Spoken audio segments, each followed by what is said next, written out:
Buenas noches, bienvenidos al segmento de las entrevistas de su noticiero a las 8:45, hoy domingo 13 de marzo, completamente en vivo, discutiendo y analizando los temas que definen la agenda noticiosa, no solo de nuestro país, sino a nivel internacional. Y es que hoy le proponemos reflexionar sobre un tema que nos afecta en nuestra cotidianidad, no solamente en nuestra relación entre guatemaltecos y guatemaltecas, sino en la relación con la región y con el continente. Les hablo concretamente del modelo de democracia que en nuestro país está vigente y que es explorado constantemente por diferentes herramientas que son aplicadas en nuestro país por expertos, tanto a nivel de Guatemala como en la relación con los otros países del continente. Y esta noche vamos a conversar sobre la cultura política de la democracia en Guatemala y en las Américas, un estudio que se realizó en el año 2021, principalmente por Barómetro de las Américas, uno de los estudios importantes que se realizan estudiando los modelos de las democracias en el continente. Para ello hemos invitado el día de hoy a dos expertos, uno que participó directamente en el estudio guatemalteco, evaluando la cultura política y la cultura de nuestra democracia, y un analista, un conocedor también de la cultura política, no sin antes recordar que esta semana asumió el nuevo presidente de Chile en una interesante jornada en donde asume el poder y además gobernará paralelamente con un proyecto constituyente que se encuentra también en proceso en aquel país, situaciones que van definiendo la naturaleza de las democracias del continente. Le doy la bienvenida esta noche entonces al licenciado Juan Pablo Pira, investigador de la Asociación de Estudios Sociales. Así es, a quien además dirigió el levantado de información y la interpretación de los datos para este importante estudio de cultura política en nuestro país. E igualmente le doy la bienvenida al ingeniero José Carlos Ortega, que es analista político.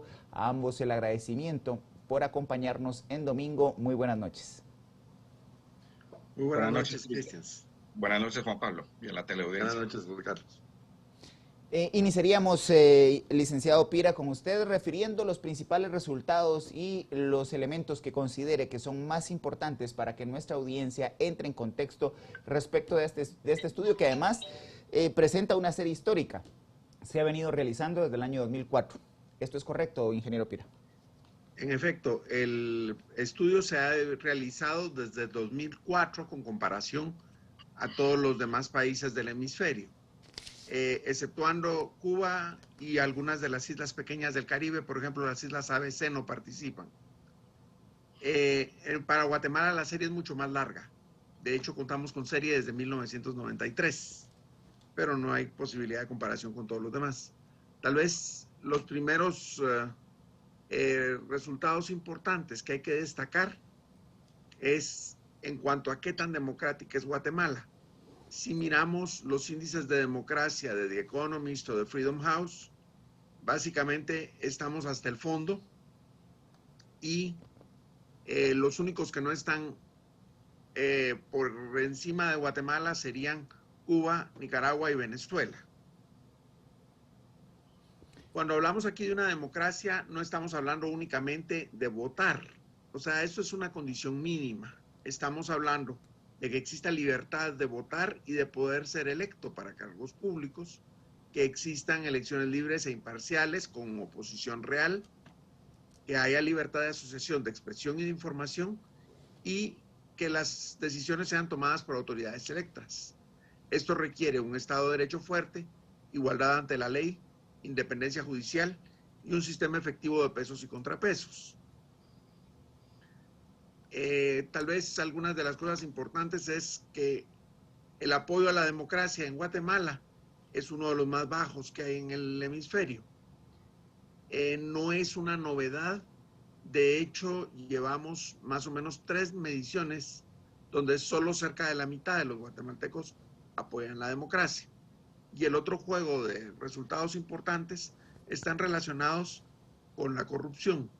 Mientras mayor es la corrupción, menor es el apoyo a la democracia. Ingeniero Ortega, las democracias no son bienes o modelos terminados, no son tampoco pues, dinámicas que pueden generalizarse en diferentes sociedades, aunque ya el licenciado Pira ha planteado un marco metodológico y algunos componentes que lo que hacen es permitir hacer algunas comparaciones entre sociedades. Desde su experiencia y conocedor del sistema político guatemalteco, ¿cómo evaluaría o cómo plantearía inicialmente un marco metodológico para entender nuestra democracia a partir de los datos que ya el licenciado Pira ha planteado? Muchas gracias, Cristian. Y yo creo que hay algunas cosas interesantes que debiésemos basarnos inicialmente. Y Cristian, tú lo decías muy correctamente, la democracia pues pareciera ser que siempre es un asunto en construcción. Yo lo que creo que no está es las bases sobre las cuales se debe construir la democracia, porque la democracia, si no está unida al sistema republicano, no funciona. Y cuando el ingeniero Pira, el licenciado en matemáticas, si no me recuerdo mal, Pira nos habla acerca de los 4 fundamentos sobre los cuales se basa la democracia o la lectura de la democracia, y tenemos el sistema judicial independiente, pesos y contrapesos, igualdad ante la ley y un Estado de Derecho.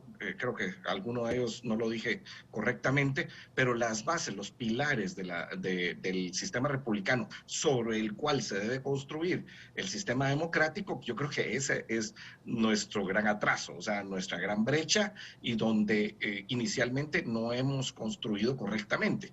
Entonces, todo lo que hacemos en otras cosas, cuando se trata de mejorar la democracia en un sentido o en otro sentido, muchas veces, como nos saltamos esas bases iniciales del sistema republicano, lo que terminamos haciendo es un sistema de privilegios donde cada quien busca mejorar algún grado de la ley que le beneficie o algún grado de un satisfactor en el presupuesto que le beneficie para poder compensar todo aquello que el sistema no le está dejando funcionar a una persona en libertad.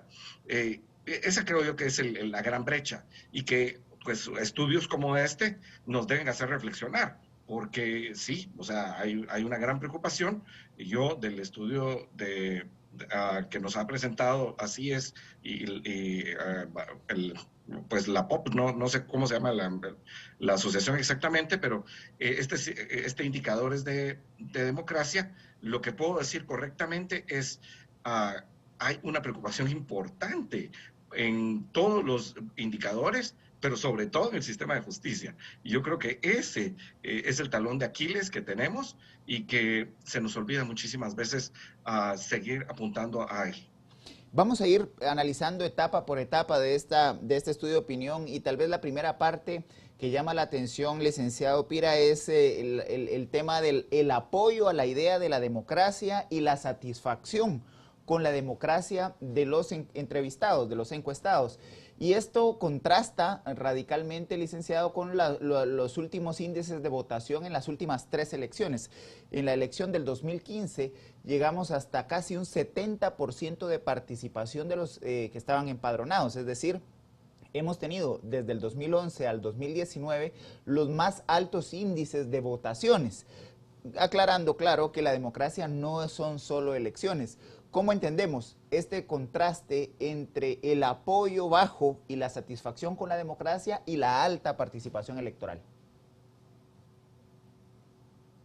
Perdón, es paradójico, pero sí el apoyo a la democracia está bastante bajo y lo ha estado históricamente en Guatemala, pero yo creo que lo que ocurre es que si esta manifestación de poder ir a votar es la única disponible, pues la gente la va a aprovechar. Creo que conviene, si me permiten, les voy a compartir alguna gráfica, ver esta situación. Se le pregunta a la gente, ¿usted está muy satisfecho, satisfecho, insatisfecho o muy insatisfecho con la forma en la que funciona la democracia en Guatemala? Y si bien en el pasado fue mayor, si nos damos cuenta en estos últimos 3 años, o en estas últimas 3 aplicaciones, desde el 2017, la satisfacción con la democracia baja. ¿Qué cosas hacen bajar la satisfacción con la democracia? Una de las principales es haber sido víctima de la corrupción. No estamos hablando de la gran corrupción de los miles de millones y todo esto. Estamos hablando que el empleado público que solicita una mordida ya es capaz de hacer un impacto sobre la satisfacción que tiene el guatemalteco con la democracia. Entonces, digamos, a toda la gente le gusta mucho más hablar de los grandes temas y decir de la corrupción tan terrible que hay, pero no debemos olvidarnos que eso es una cosa que también ocurre en el día a día. También una cosa importante es que si mis derechos básicos se sienten protegidos, lo que hablaba José Carlos hace un momento, va a aumentar mi satisfacción con la democracia. Si ustedes se dan cuenta, si yo no creo que mis derechos básicos están protegidos, es solo como un cuarto de las personas apoya está satisfecho con la democracia, y si yo creo que mis derechos están bien protegidos, es 2/3 de las personas las que piensan que están satisfechas con la democracia. Yo creo que estos puntos se van a ir repitiendo en todo el estudio. La satisfacción con la democracia va a depender en gran parte de mis experiencias con la corrupción y de sentir que mis derechos están adecuadamente protegidos. Una me lo baja, la otra me la sube. Ahora, ingeniero, realmente estos datos que plantea el licenciado Pira, otra vez son paradójicos en el comportamiento de los guatemaltecos, porque pasado el proceso electoral en donde hay mucho interés, mucha participación, inclusive hay pues reducción o un comportamiento aceptable del abstencionismo, pareciera que cuando pasamos al ejercicio del poder público, de aquellos que salen electos a puestos de elección popular, la satisfacción con la democracia cae. Y llama poderosamente la atención este último dato que daba el licenciado Pira, porque entonces los que tienen derechos protegidos por el sistema van a estar muy contentos con el modelo democrático que hay en nuestro país. No obstante, quienes están o quienes reciben poco de ese sistema van a estar insatisfechos. Ingeniero, ¿a qué le debe apostar entonces el país, la sociedad guatemalteca, para fortalecer nuestro modelo democrático? Sí, yo creo que una de las cosas importantes acerca del guatemalteco es que esta gran participación a la que te refieres y que contrasta con esos niveles de satisfacción y de preocupación es, primero, que los guatemaltecos son un resiliente esperanzado y por eso es que va a votar. Lo dice Bastiat en su libro La Ley, ¿verdad? Que cuando los conflictos son mayores, la gente participa más. Y justamente el único espacio que últimamente tiene, bueno, todavía hay algunos espacios democráticos, pero tiene el espacio de ir a votar y también de gritar en cualquier lado cualquier cosa, ¿verdad? Porque ya, o sea, hoy por hoy el nivel de enojo, sobre todo en las redes sociales, ha crecido de una forma desmedida. O sea, se insulta, se vocifera, se dice cualquier cosa. Pero sí, o sea, ¿cómo es que hacemos para que el guatemalteco vuelva a tener una confianza en la democracia? Y yo insisto que son esos valores republicanos que hacen que el Estado de Derecho funcione. O sea, hablemos acerca de ese tema que habló Juan Pablo de la corrupción. O sea, sí, cada vez que yo recibo alguna molestia porque y no está hablando, como dijo correctamente, de los grandes contratos o de los grandes problemas que tenemos en las grandes licitaciones, sino en el trámite y en la gestión diaria en la que el guatemalteco se vive cada día. Multas de tránsito, tener que hacer un trámite en una institución pública, en su propia municipalidad. De hecho, pues hay un cuadro acerca de la corrupción y la confianza en las municipalidades. Y cuando uno ve eso, realmente, ¿cuál es la salida? Pues la salida es que el sistema de justicia funcione correctamente, porque si yo puedo denunciar al corrupto y el corrupto va a tener que pagarla, ¿sí?, en el sistema de justicia, y el aplastante poder y autoridad del Estado no va a hacer no me va a hacer daño personalmente a mí o a mis propiedades o a mi libertad, entonces en ese momento es porque el sistema de justicia está funcionando en contra de esas autoridades. Entonces, justamente yo creo que, o sea, lo que tenemos que apuntalar es el sistema de justicia. Y lo que pasa es que para apuntalar el sistema de justicia en este momento, cuando, por ejemplo, llevamos 2 años y medio sin elegir magistrados de Corte Suprema de Justicia y magistrados de los tribunales de apelaciones, Entonces, realmente es preocupante.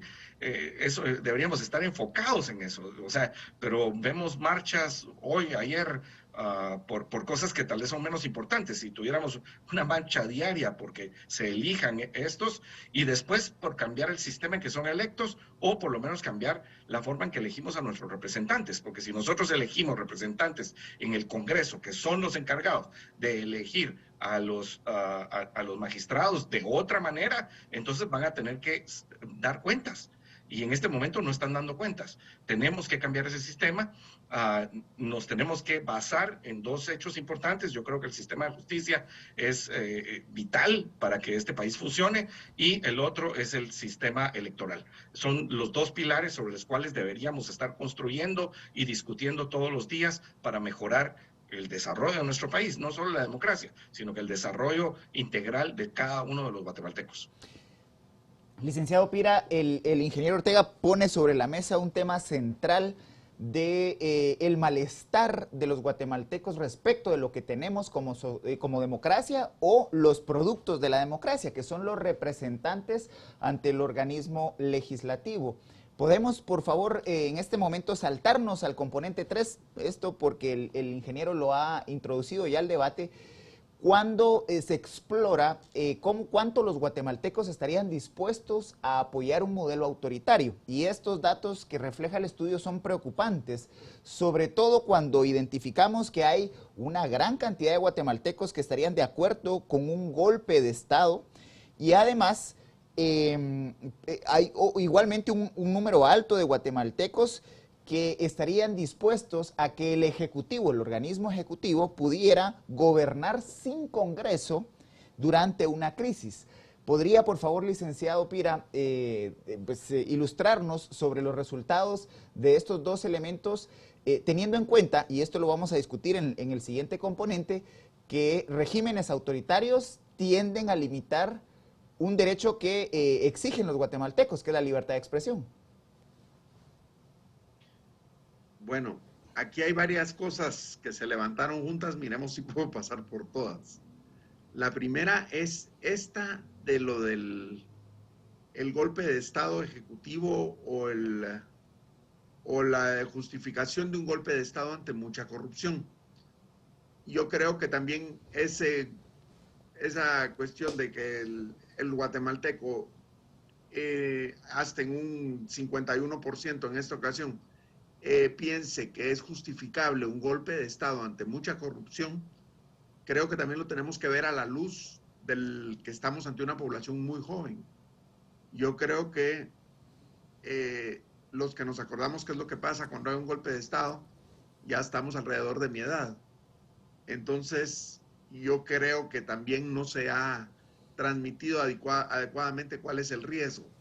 Con respecto a la otra opción de que el Ejecutivo pudiera gobernar sin Congreso durante una crisis, estuvo en un punto muy bajo en el 2012, pero si vemos, ha ido incrementándose. Ahorita es el 38% de la ciudadanía que piensa que el Ejecutivo podría gobernar sin Congreso en una crisis y que eso sería justificado. Si nos ponemos a ver esto, solo hay un país que supera a Guatemala en cuanto a lo del apoyo a un golpe de Estado ante demasiada corrupción, que sería Perú. Pero si se dan cuenta, la diferencia entre Guatemala y Perú es mínima, no es importante desde un punto de vista de cuestiones estadísticas. Regresando a, bueno, ¿cuál de todos los temas? No sé, porque había varios que mencionaste ahorita. Creo que también debiéramos de poner el asunto sobre lo de la importancia de poder expresar uno su opinión. Esta es una situación que se ha visto un poco complicada para el guatemalteco. Si miramos aquí, hay una pregunta: ¿qué prefiero yo? ¿Ingreso y servicios básicos o libertad para expresar mis opiniones? En este sentido, la gente prefiere la libertad para expresar las opiniones sobre el ingreso y servicios básicos. Ahora, si miramos qué prefiere, ingreso y servicios básicos o elecciones, la gente prefiere ingreso y servicios básicos. En cierta forma, lo primero que tendríamos que satisfacer son las necesidades de ingresos de las personas para que se sintieran adecuadamente ya satisfechos para seguir con las elecciones. Y una cosa de mucha importancia sería que para poder tener todo esto debiéramos de tener esa posibilidad de expresar nuestras opiniones políticas. Creo que son varios temas y muchos de ellos bastante preocupantes. No sé si hay algún otro tema de los que mencionamos en este pedacito de que quisieran que viéramos un poco más despacio. Si gusta, licenciado Pira, profundizamos en la siguiente pregunta. Quisiera pasar con el ingeniero Ortega, precisamente haciendo una disección en estos datos que ya nos ha presentado el licenciado Pira, y recordándole a la audiencia que de 1954 a 1984-85 la forma de sucesión de autoridades en nuestro país era predominantemente por la vía precisamente de los golpes de Estado. La suspensión de garantías, un Estado constitucional de derecho muy débil, definido a partir de quien estaba gobernando en un periodo de tiempo determinado, y la evidencia empírica nos sugiere, principalmente en nuestro país, ingeniero Ortega, que a mayor autoritarismo, gobiernos que concentran mucho el poder, hay mayor corrupción, hay un incremento en los índices de corrupción y un descenso en la libertad de expresión.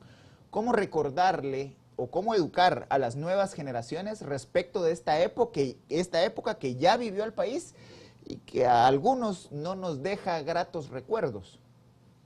Sí, bueno, yo en estas dos preguntas, la verdad es que quisiera como que hubiese un corolario de preguntas para poder profundizar. Creo que son muy tenues.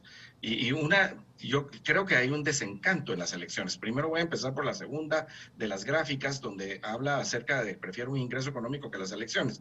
Posiblemente sea porque las elecciones no han resuelto el problema, y la gente se siente igual. Entonces prefiere tener un ingreso y entonces prefiere seguir trabajando y poder trabajar, poder llenar sus necesidades básicas por medio de su trabajo, que llegar al régimen electoral. Y eso es muy en el sentido de public choice, que te dice, bueno, la gente está tan desencantada, cree que en realidad el ir a votar no va a hacer ninguna diferencia porque el sistema político está de alguna manera lejano a él y no responde a sus necesidades, que prefiero yo tener mis ingresos asegurados.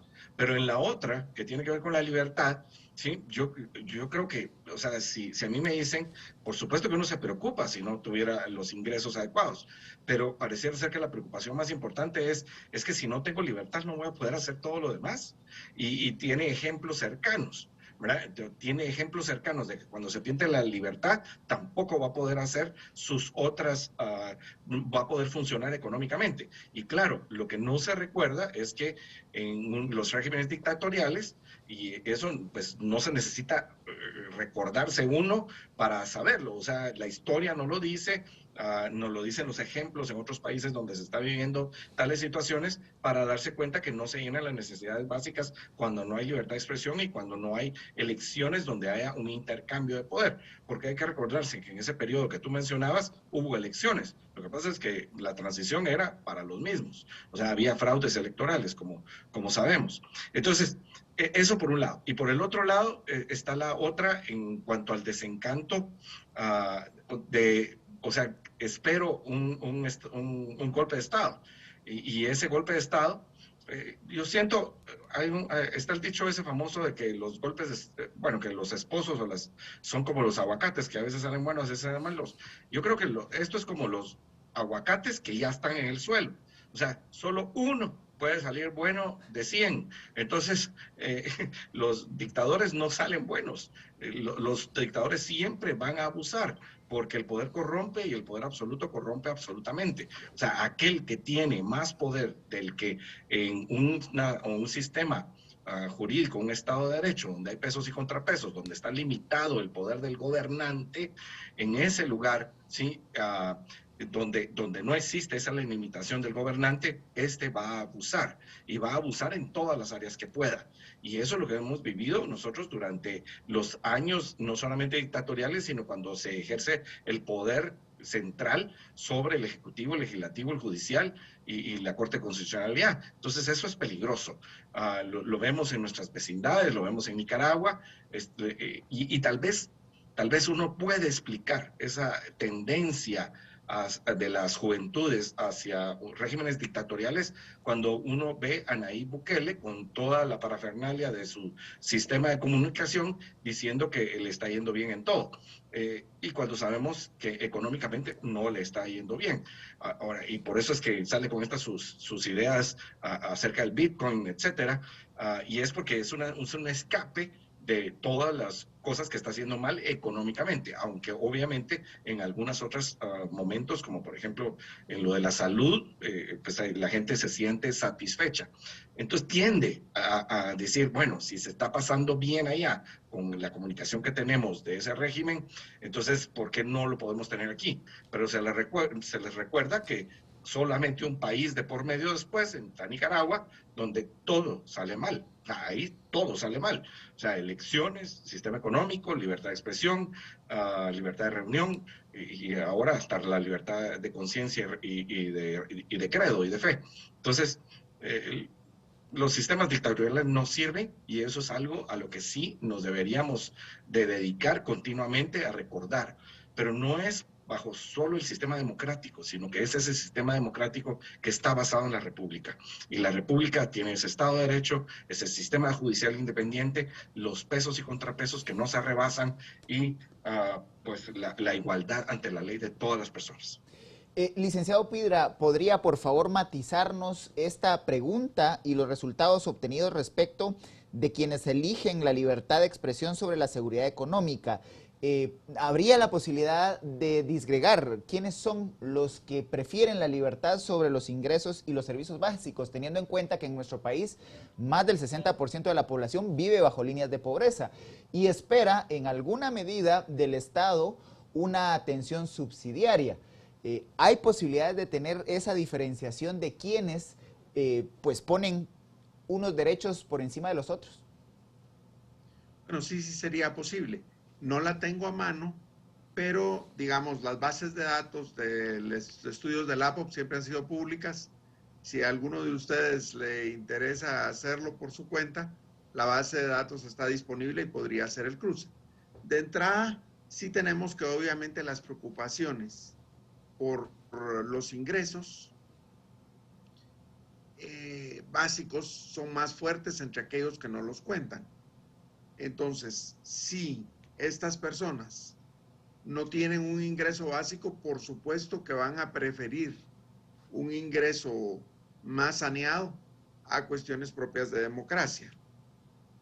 Encontrarán que es una necesidad que debe ser suplida con anterioridad. En cuanto a otras de las cuestiones mencionadas, por ejemplo, lo de que se mencionaba con el sector justicia, me gustaría compartirles aquí una gráfica. ¿Qué ocurre? Si ustedes se dan cuenta, el sector justicia nunca había gozado de mucha confianza aquí en Guatemala. Entre el 2012 y el 2017 hubo una subida, recuérdense que ahí en medio estuvo todo lo del 2015, y nuevamente vamos en picada, todo para abajo, deteriorándose, y estamos nuevamente en la situación en la de que decía José Carlos. Es un riesgo cuando precisamente las instituciones del sector justicia son las que pierden imagen ante la población.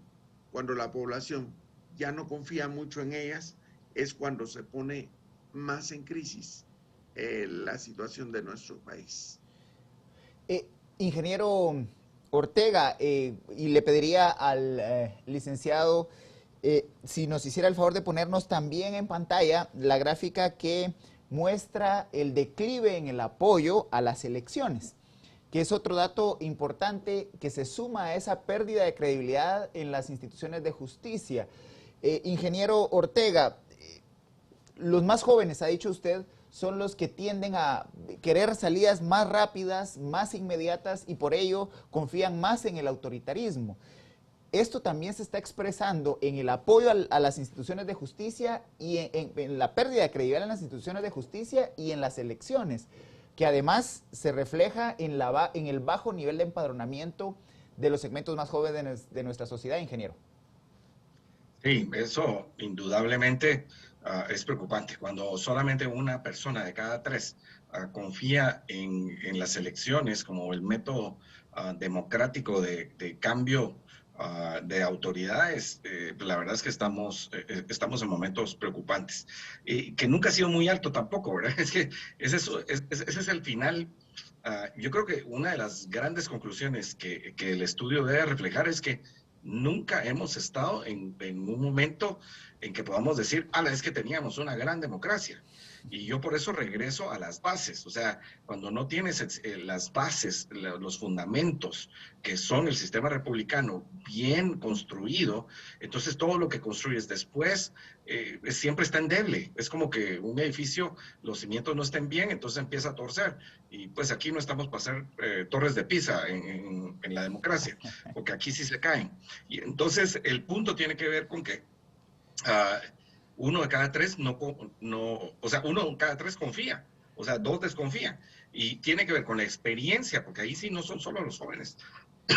Tiene que ver con la experiencia que hemos tenido, que el sistema no le da respuestas, ¿sí? O sea, pasa un gobierno, pasa otro gobierno, pasa otro, y ustedes se dan cuenta que ahí ni siquiera tenemos la confianza en el sistema electoral, perdón, el sistema cambio de autoridades por medio de elecciones, ese está alrededor del 32 al 38%. Entonces, ahí nunca se ha confiado. O sea, no hemos tenido esa confianza porque no ha habido respuestas para la población sobre la base del cambio de autoridades.